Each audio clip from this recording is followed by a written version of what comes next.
started with 12 member countries in 1949. However, the founding treaty allows for other European nations to join the alliance as long as all existing allies agree. Any prospective member must share. Wherever you work in the NATO family, at our offices and headquarters, or deployed in our missions and operations overseas, people are our most valuable asset.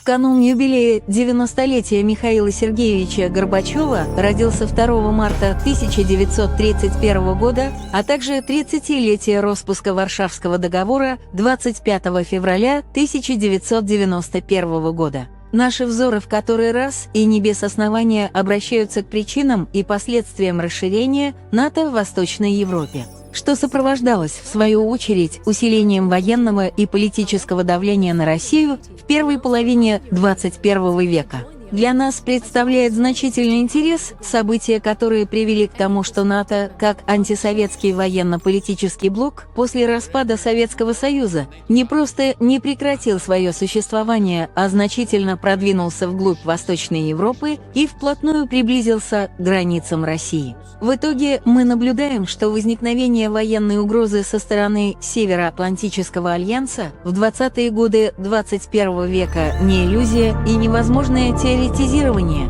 как многим казалось еще в 90-е годы 20 века, а суровая реальность современных международных отношений. Наступление НАТО на восток для многих аналитиков в России и не только является итогом ошибки, а, возможно, предательства, основанного на колоссальной наивности, переходящей в глупость, которую совершил советский правящий класс более чем 30 лет тому назад. Спустя значительное время мы можем с уверенностью констатировать, что, поддавшись общему настроению общества, усталости от гонки вооружения и противостояния с Западом, Михаил Сергеевич Горбачев, генеральный секретарь КПСС и президент СССР, а также его соратники Александр Николаевич Яковлев, идеолог КПСС, и Эдуард Амросиевич Шеварднадзе, министр иностранных дел СССР, пошли на беспрецедентные уступки Западу. Находясь в иллюзиях сближения и примирения с Западом и решения всех своих внутренних проблем за счет Запада, запустили процесс объединения Германии, вывели войска из Восточной Европы и распустили Варшавский договор и СЭФ. Дали старт политике нового мышления. Казалось, такой жест доброй воли должен был бы по достоинству оценен западноевропейскими партнерами, однако спустя 30 лет мы, к сожалению, констатируем трагические и порой ужасающие последствия большого обмана со стороны Запада.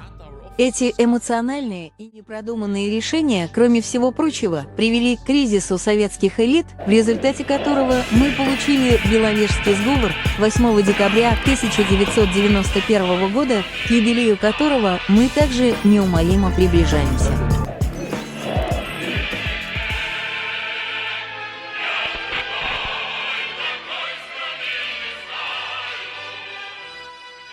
Простите, пожалуйста, за что вы голосовали? За Союз или против?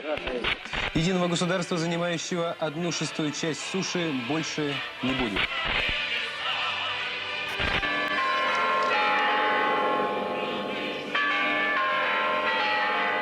С чем можем поздравить Бориса Николаевича Ельцина, Леонида Макаровича Кравчука и Вячеслава Францевича Кебича? Путем подписания данного договора и бездействием Горбачева, по сути, уничтожили единое советское государство.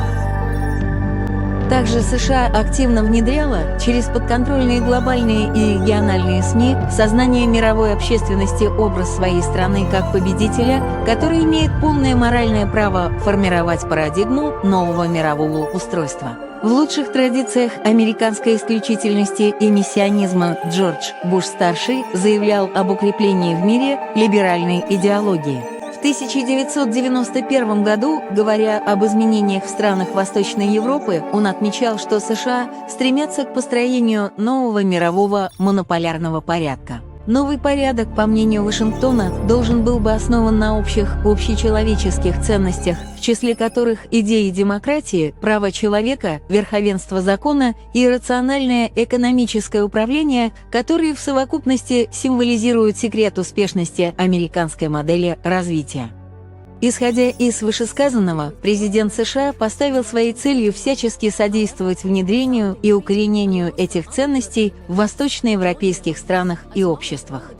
Одним из наиболее эффективных инструментов усиления американских позиций в Восточной Европе стала продуманная экономическая политика в отношении бывшего соцлагеря. Формирование компрадорской буржуазии, а также прослойки белых воротничков, которые работали на крупные западные компании, стало существенным ресурсом влияния в этих странах.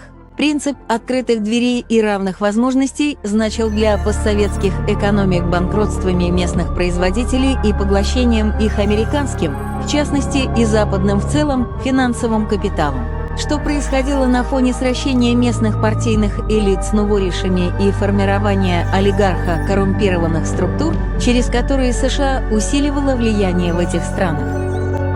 Бесспорно, что рубеж 1980-х и 1990-х годов для США был окном возможностей.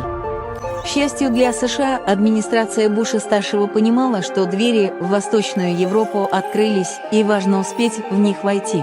Вашингтон прилагал энергичные усилия наладить торговлю со странами региона, отменить существовавшие прежде дискриминационные законы. Также преследовалась цель международно-правовым способом связать действия этих стран путем интеграции во Всемирную организацию торговли, а также максимальное включение этих стран в Бреттон-Вудскую финансовую систему путем предоставления займов и ведения внешнеэкономической деятельности исключительно в долларах США.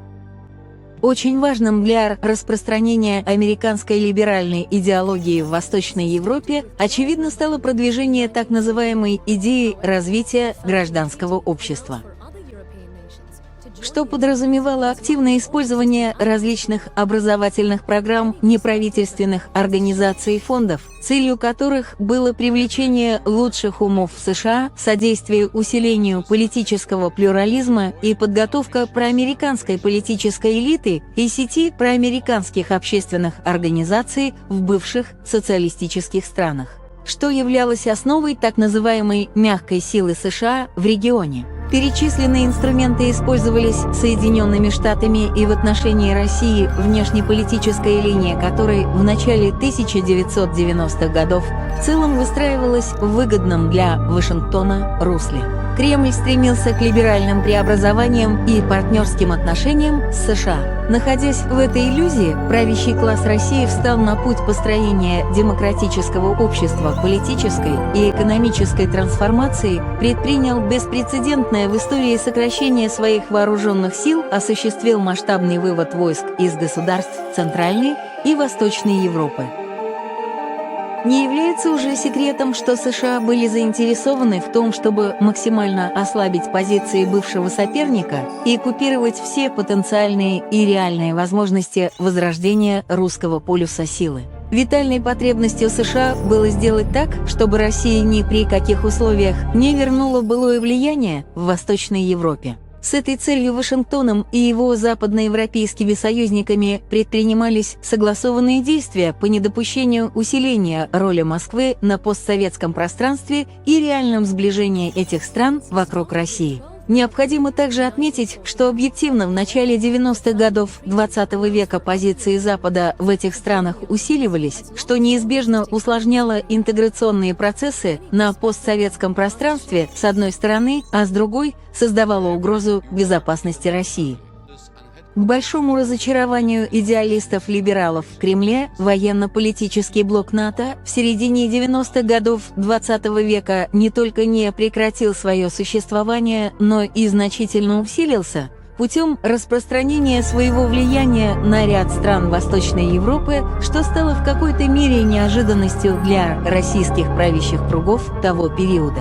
Для реализации, в том числе и этой политики, при содействии США в 1994 году начала действовать программа «Партнерство ради мира», предназначенная для военного сотрудничества НАТО с государствами, не являющимися ее членами. Уже в первый год к ней присоединились Албания, Болгария, Венгрия, Латвия, Литва, Польша, Румыния, Словакия, Словения, Чехия и Эстония, то есть практически все европейские страны, которые входили в сферу влияния Советского Союза или были частью его.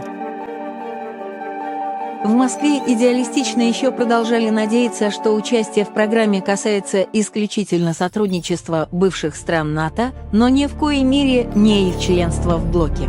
Тем не менее, уже тогда было заявлено руководством НАТО, что ПДЧ является подготовительным этапом для вступления в НАТО. Спустя время становится очевидным, что США столкнулись с задачей открыть новым членам доступ в организацию, но сделать это так, чтобы не создать серьезных осложнений для режима Бориса Ельцина, испытывавшего значительную шаткость внутри страны. Боязнь возврата коммунистов к власти в Москве, особенно после расстрела парламента 1993 года, частично останавливала и вынуждала вуалировать экспансионистские устремления администрации Буша-старшего и Билла Клинтона.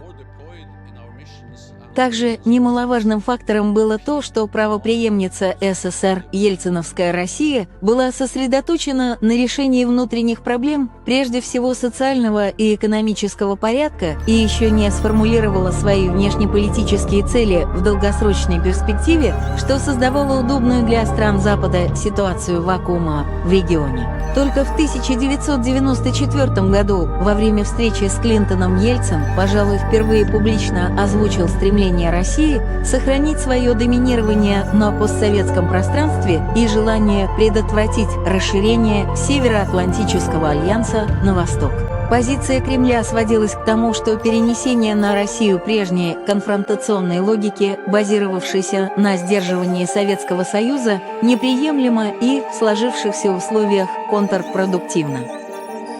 Такое пренебрежительное отношение к интересам России выразилось в последующих этапах расширения Североатлантического Союза. Как известно, Североатлантический Союз прошел 7 шагов расширения.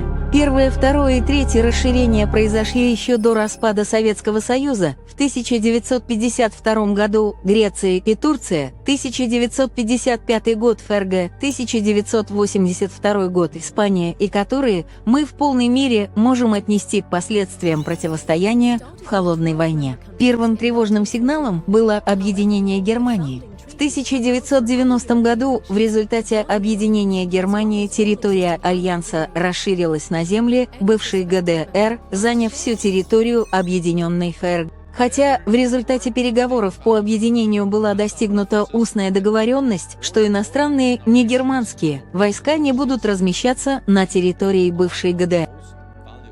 Однако спустя время все претензии Альянсом активно отвергались и отвергаются по сей день. Экс-президент СССР Михаил Горбачев по поводу этих договоренностей достаточно противоречиво отзывается в одних интервью, подтверждая их существование, и опровергает в других. 24 апреля 1999 года на саммите в Вашингтоне была изменена процедура вступления в НАТО, которая дополнялась так называемым этапом кандидатства. План действий по членству в НАТО, далее ПТЧ, в значительной мере содействует подготовке к вступлению в организацию. В дальнейшем все последующие члены Альянса проходили через этап ПТЧ. Судьбоносным и знаковым разворотом над Атлантикой стало назначение в январе 1996 года на пост министра иностранных дел Евгения Максимовича Примакова. Постсоветское пространство объявлялось приоритетным направлением внешней политики, зоной жизненно важных интересов России была озвучена концепция многополярности, а приближение НАТО к границам РФ расценивалось как потенциальная угроза. После югославского кризиса март-июнь 1999 года, открытой агрессии НАТО против Югославии, в России только усилились антинатовские и антиамериканские настроения в элитах, в частности, и в общественном мнении в целом. Очевидно, что квинтэссенцией стратегии США в отношении России весьма откровенно изложил еще в 1997 году Збигнев Бжезинский в статье «Геостратегия для Евразии», в которой автор выделял два важнейших императива для своей страны в регионе Восточной Европы. Первое – расширение важнейшего стратегического плацдарма в Европе посредством продвижения на восток, включая Балтику и Украину, а второе – устранение России как евроазиатской великой державы. На ее месте надо создать некую конфедерацию, состоящую из Европейской Русской Республики, Сибирской Республики и Дальневосточной Республики. Симптоматично, что идеи Бжезинского использовались при разработке новой стратегии НАТО, направленной на максимальное ослабление и развал России, овладение ее ресурсами, установление контроля над ее ядерным потенциалом. Этой же цели следует и устремление НАТО присоединить к Альянсу как можно больше государств постсоветского пространства, изменив геополитическую ситуацию во всей Евразии. Весьма точно отразил происходящее известный американский политолог Мальдебаум, назвавший решение о расширении НАТО «мостом» в XIX век. По мнению эксперта, расширение НАТО – это создание буфера между Россией и Германией, создание искусственной преграды естественному сближению двух великих стран. Также он отмечает, что НАТО не только не является инструментом развития демократии, она по своей сути создана не для этой цели. Скорее, это военный союз, ассоциация суверенных государств, нацеленная против других. Другие в данном случае – это Россия. Пришедший на смену Ельцину в 2000 году Владимир Владимирович Путин на пост президента Российской Федерации выступил приверженцем идеи сильной и самодостаточной государственности России. В начале первого президентского срока он видел свою цель в том, чтобы вернуть России честь и достоинство. В концепции внешней политики РФ, принятой 28 июня 2000 года, отмечалось, что нынешние политические и военные установки НАТО не совпадают с интересами безопасности Российской Федерации, а порой прямо противоречат им. Поэтому сотрудничество между Россией и НАТО возможно лишь в том случае, если оно будет строиться на основе должного учета интересов сторон и безусловного выполнения принятых на себя обязательств. Еще более обострило ситуацию так называемое пятое расширение НАТО, которое произошло в марте 2004 года, когда в блок вошли сразу 7 государств – Болгария, Латвия, Литва, Румыния, Словакия, Словения и Эстония. На саммите НАТО в Бухаресте в апреле 2008 года было также принято решение о принятии в НАТО Хорватии и Албании. Необходимо отметить, что российская сторона неоднократно выражала свою обеспокоенность тем, что принятие в НАТО новых членов стран Центральной и Восточной Европы в разы увеличило возможности стран Альянса по поражению объектов российских сил ядерного сдерживания. Достаточно напомнить, что в результате приема в НАТО только Чехии, Венгрии и Польши в распоряжении блока оказалось 290 аэродромов, ряд военно-морских баз и мест базирования военных кораблей, которые располагаются в непосредственной близости от территории России. В результате последней волны расширения НАТО за счет прибалтийских стран Эстонии, Латвии и Литвы зона ответственности Альянса продвинулась вглубь на восток на 750 километров, а для России и Белоруссии значительно сократилось время стратегического предупреждения. Очень знаковой и тревожной была на этом саммите позиция двух постсоветских республик, Украины и Грузии, которые формально проявили политическую волю к членству. Так, президент Украины Виктор Андреевич Ющенко, премьер-министр Юлия Владимировна Тимошенко и председатель Верховной Рады Арсений Петрович Яценюк 11 января 2008 года написали так называемое «Письмо трех», в котором просили НАТО о предоставлении Украине БДЧ. Надеемся, что достигнутый Украиной прогресс в рамках интенсифицированного диалога по вопросам членства и соответствующих реформ в ближайшее время будет признан Альянсом. В настоящее время Украина заинтересована в присоединении к плану действий относительно членства. Рассчитываем на то, что уровень готовности нашего государства к новым свершениям станет основой для позитивного ответа во время следующего саммита стран НАТО в Бухаресте. Но вручение Грузии и Украине плана для членства в НАТО отложили, в частности, из-за позиции Германии и Франции.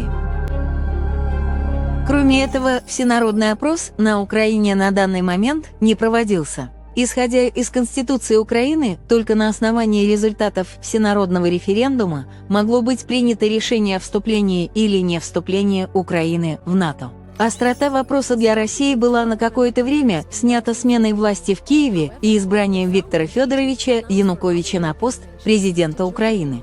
2 апреля 2010 года Янукович ликвидировал Межведомственную комиссию по вопросам подготовки страны к вступлению в НАТО и расформировал Национальный центр по вопросам евроатлантической интеграции. Противостояние на Украине сопровождалось яркой антироссийской позицией Вашингтона в ходе грузино-юго-осетинского конфликта 2008 года. США, используя средства массовой информации, содействовали формированию в сознании мировой общественности образа России как агрессора, врага, угрожающего либеральному миропорядку.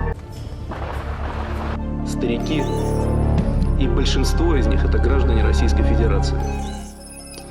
В соответствии с Конституцией и федеральным законодательством, как президент Российской Федерации, я обязан защищать жизнь и достоинство российских граждан, где бы они ни находились. Мы не допустим безнаказанной гибели наших соотечественников.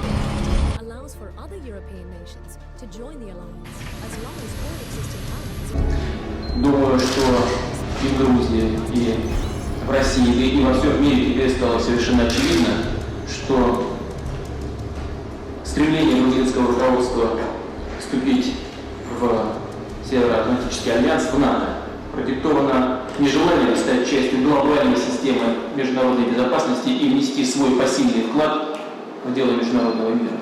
В который раз надежда на восстановление партнерских отношений и диалога между Вашингтоном и Москвой появилась с приходом в Белый дом администрации Барака Обамы, которая провозгласила политику перезагрузки в американо-российских отношениях.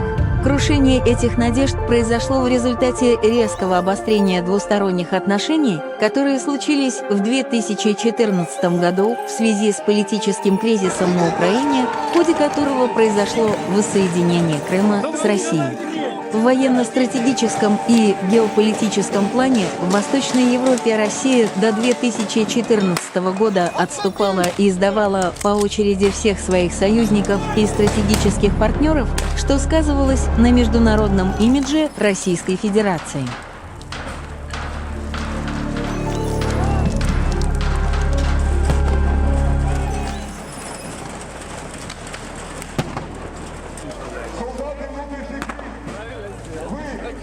Граждане считают, что Россия должна защищать интересы русских и представителей других национальностей, проживающих в Крыму. 95%.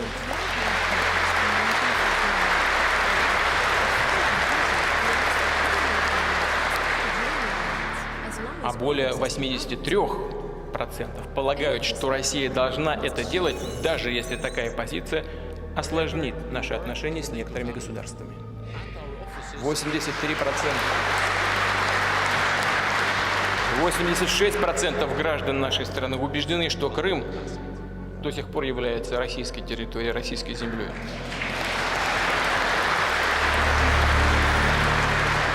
Присоединение Крыма и события на Донбассе имеет символический и судьбоносный характер. Россия произвела контрудар и продемонстрировала своим союзникам, что вступила в решающую стадию противостояния с Западом. Налицо острая геополитическая дилемма: или Россия прекратит свое существование как государство, как этого хочет администрация Джо Байдена, или мы увидим реванш России за поражение в холодной войне. В условиях жесткого противостояния эти события были крайне негативно восприняты Соединенными Штатами и их союзниками и привело к введению антироссийских санкций. Западные демократии обвинили Кремль в нарушении украинского суверенитета и аннексии Крымского полуострова. Особое место в этом процессе занимают так называемые лимитрофы Польша, Румыния и страны Балтии, Литва, Латвия и Эстония, где первую скрипку играли лидеры прибалтийских стран. Балтийские лидеры сообща активно начали заявлять об опасениях, что их государства могут стать новыми целями для агрессивной российской экспансии. В конце 2014 года Конгрессом США была принята резолюция 758 о резком осуждении действий Российской Федерации, проводящей агрессивную политику против соседних стран с целью достижения политического и экономического господства. На фоне этого противостояния 19 мая 2016 года был подписан протокол о вступлении Черногории в Альянс. Это в России воспринято было крайне болезненно, так как сербы, а черногорцы и есть сербы, являлись историческими союзниками России. С этого момента Черногория получила право принимать участие во всех заседаниях НАТО в качестве наблюдателя. Демонстративно 5 июня 2017 года Черногория официально стала членом НАТО. 27 марта 2020 года еще одна бывшая Югославская республика, Республика Северная Македония, она же бывшая Югославская социалистическая республика Македония, официально стала членом НАТО. Таким образом, в условиях, когда Россия начала предпринимать реальные действия по защите своих национальных интересов, в средствах массовой информации США и Западной Европы ее политика стала характеризоваться как агрессивная. При этом информационный контент зачастую отличается проецированием личностных и политических характеристик Путина на всю внешнюю политику России.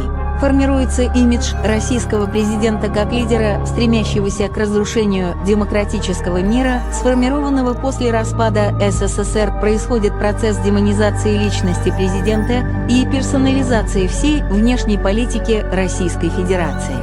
К сожалению, не имея широкого арсенала средств защиты собственных интересов, Россия занимает оборонительную и выжидательную позицию, особое внимание уделяя развитию военной сферы и позиционируя себя на международной арене как принципиального сторонника следования нормам международного права.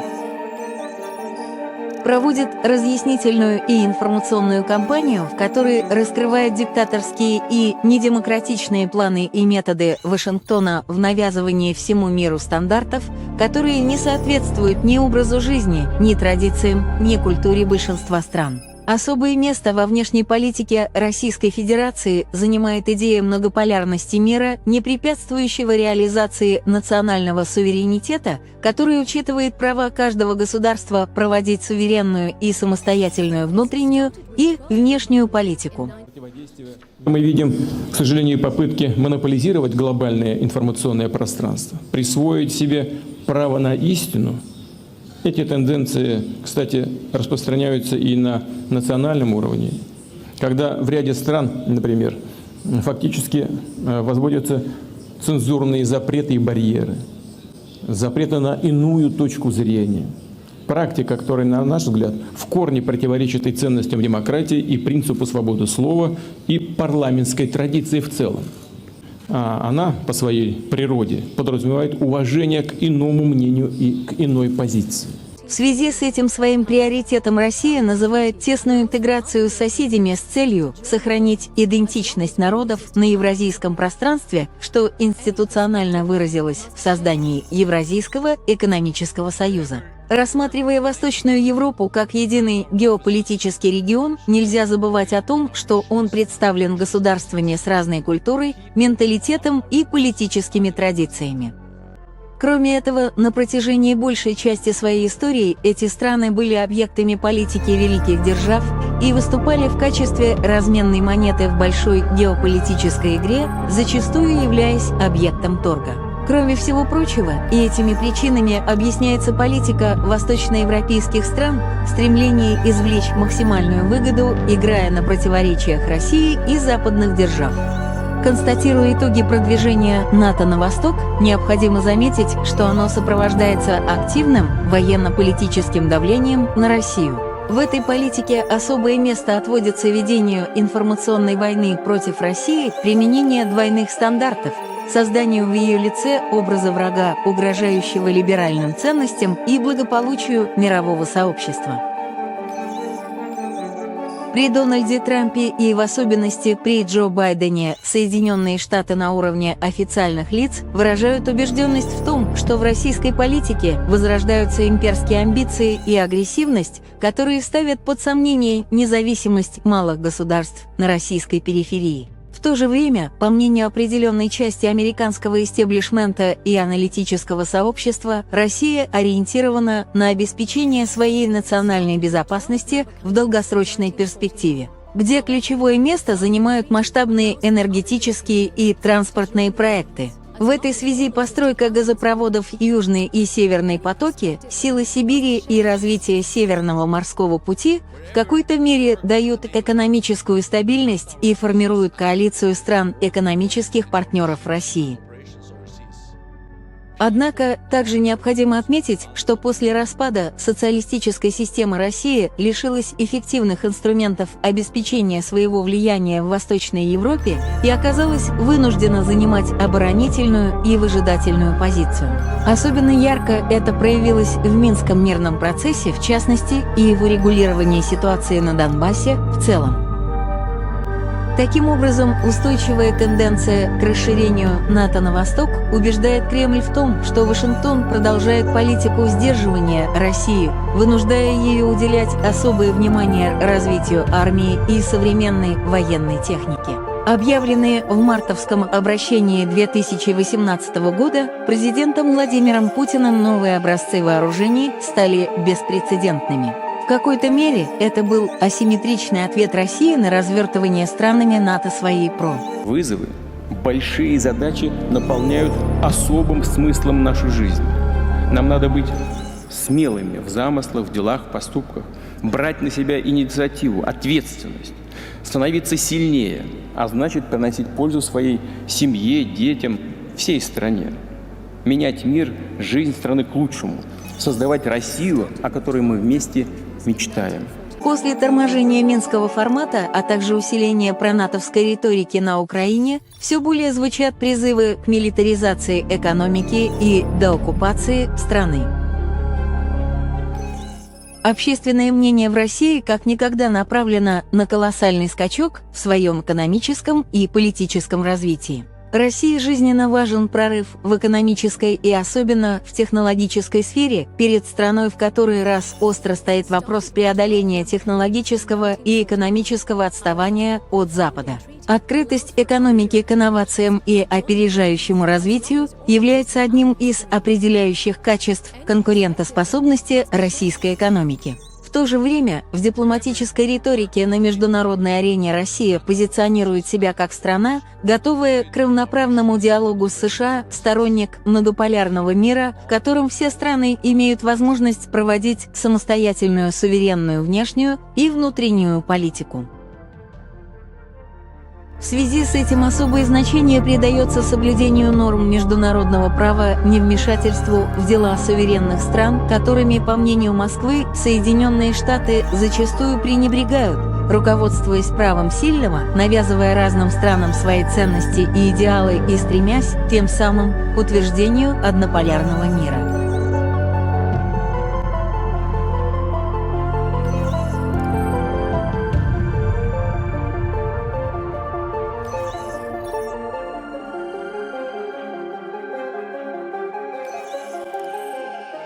Мы трезво должны оценивать ситуацию. В чем она заключается? Нам когда-то обещали, что после объединения Германии не будет расширения НАТО на восток. А потом началось его расширение. И за счет бывших стран Варшавского договора, а потом уже и за счет Прибалтики, за счет бывших республик Советского Союза. В чем смысл? В обеспечении безопасности этих стран. Вы думаете, на них кто-то нападет? Ну хорошо, достаточно заключить договор, двухсторонний договор о дружбе и взаимопомощи, в том числе военной.